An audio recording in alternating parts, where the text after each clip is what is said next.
이스탄불의 역사는 단순한 도시의 역사를 넘어 인류 문명의 역사를 상징합니다. 유럽과 아시아의 경계에 서 있는 이 도시는 동서양의 문명이 만나고 충돌하고 융합된 장소로 고대부터 현대까지 숨가쁘게 변화하는 세계사의 흐름을 한 몸에 담고 있습니다. 이야기의 시작은 기원전 7세기로 거슬러 올라갑니다.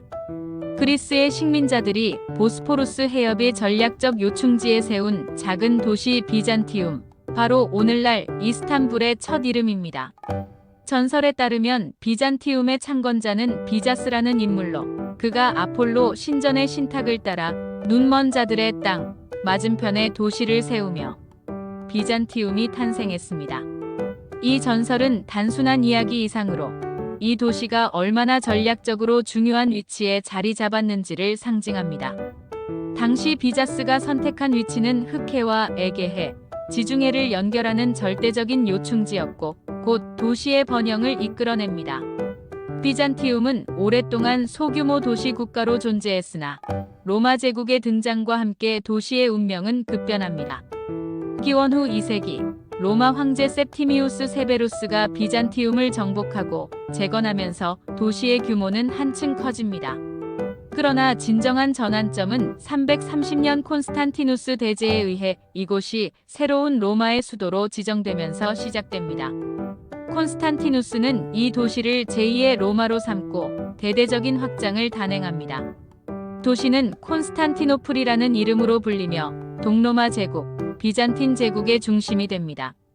그의 지시에 따라 장대한 성벽이 건설되고 위대한 공공건물과 교회들이 세워집니다.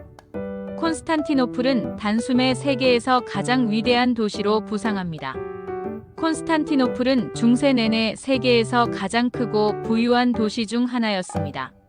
황금문을 통해 승리의 개선 행진이 펼쳐졌고 아야소피아 대성당은 당대 세계에서 가장 크고 아름다운 돔 구조물로 사람들의 찬탄을 받았습니다.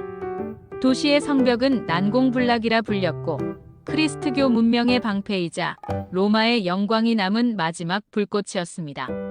성벽 안에는 인구 수십만이 거주했으며 세계 곳곳에서 온 상인들이 모여드는 국제적인 무역의 중심지였고 문학, 철학, 법학, 과학이 꽃피는 학문과 예술의 도시였습니다. 그러나 영광의 이면에는 수많은 위협과 시련도 도사리고 있었습니다. 페르시아, 아랍, 불가리아, 슬라브, 러시아, 그리고 십자군까지 콘스탄티노플은 수백 번의 포위를 견뎌야 했습니다. 1204년 네 번째 십자군이 콘스탄티노플을 점령하고 약탈하는 사건이 발생합니다. 십자군은 기독교 도시임에도 불구하고 비잔틴의 불을 탐내며 무자비한 파괴를 자행합니다. 수많은 보물이 약탈당하고 교회가 불타며 비잔틴 문화는 깊은 상처를 입습니다. 라틴 제국이라는 꼭두각시 국가가 들어섰지만 오래가지 못하고 결국 비잔틴 제국은 1261년 도시를 탈환합니다. 그러나 이때부터 콘스탄티노플의 힘은 이전과 같지 않았습니다. 한때 천하제일의 위용을 자랑했던 도시는 쇠퇴의 길로 접어들기 시작했습니다. 그리고 운명의 해 1453년 오스만 제국의 젊은 술탄 메흐메트 2세가 대군을 이끌고 콘스탄티노플을 포위합니다. 페르시아, 몽골, 아랍 등 수많은 세력이 실패했던 그 난공불락의 성벽은 결국 새로운 시대의 무기, 거대한 대포 앞에서 무너집니다. 53일간의 치열한 공성전 끝에 위대한 성벽이 무너지고 비잔틴 제국은 멸망합니다. 콘스탄티노플은 이슬람의 손에 넘어가고 도시는 이스탄불이라는 새 이름으로 오스만 제국의 찬란한 수도가 됩니다. 아야 소피아는 모스크로 개조되고 도시의 스카이라인은 새로운 첨탑들과 오스만 건축의 걸작들로 물들기 시작합니다. 오스만 제국 하에 이스탄불은 세계 무역의 중심지였고 동서양 문화가 활발히 교류하는 국제적인 도시로 성장합니다. 술탄 아흐메드 모스크, 톱카프 궁전, 돌마바흐체 궁전 등 수많은 건축물이 당시의 권력과 화려함을 증명합니다. 이 도시는 유럽, 아시아, 아프리카의 다양한 민족과 종교가 공존하는 거대한 용광로가 되었으며 거리에는 터번을 쓴 무슬림, 검은 옷을 입은 유대인, 화려한 십자가를 두른 정교회 신자들이 함께 어울렸습니다.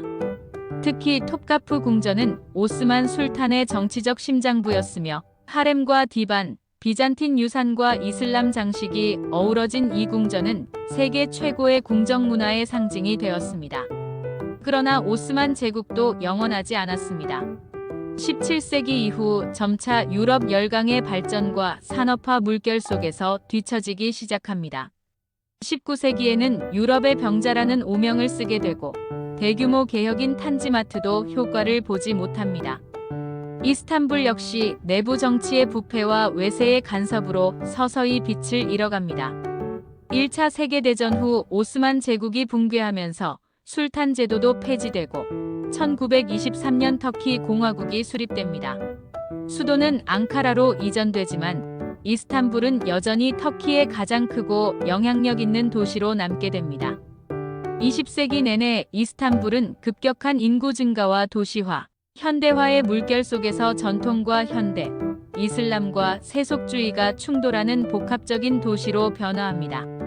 시골에서 올라온 수많은 인구가 도시 외곽에 정착하면서 도시의 경계가 급속히 확장되고 불법 주택가인 게체콘두가 퍼지기 시작합니다.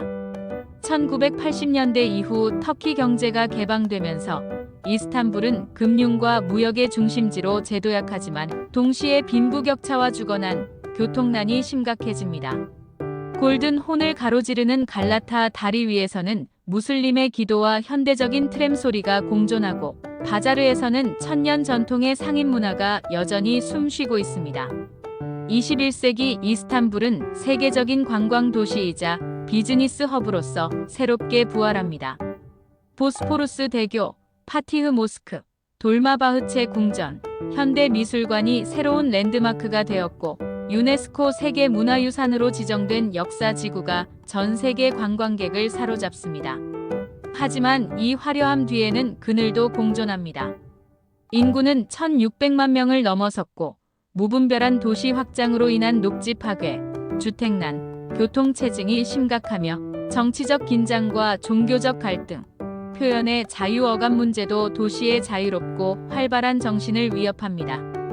무엇보다 대규모 지진 가능성으로 도시의 안전 문제도 지속적인 불안 요소로 남아 있습니다. 그럼에도 불구하고 이스탄불은 여전히 매혹적인 도시입니다.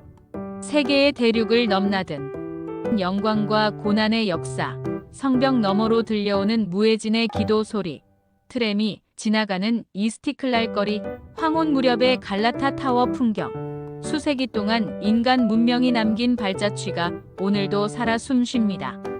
이스탄불, 과거와 현재가 교차하고 동양과 서양이 만나며 오랜 상처와 새로운 희망이 공존하는 도시. 인류 역사의 진정한 교차로로서 앞으로도 많은 이야기의 중심이 될 것입니다. 시니어 지식클럽 세계의 도시. 다음 편도 기대해 주세요.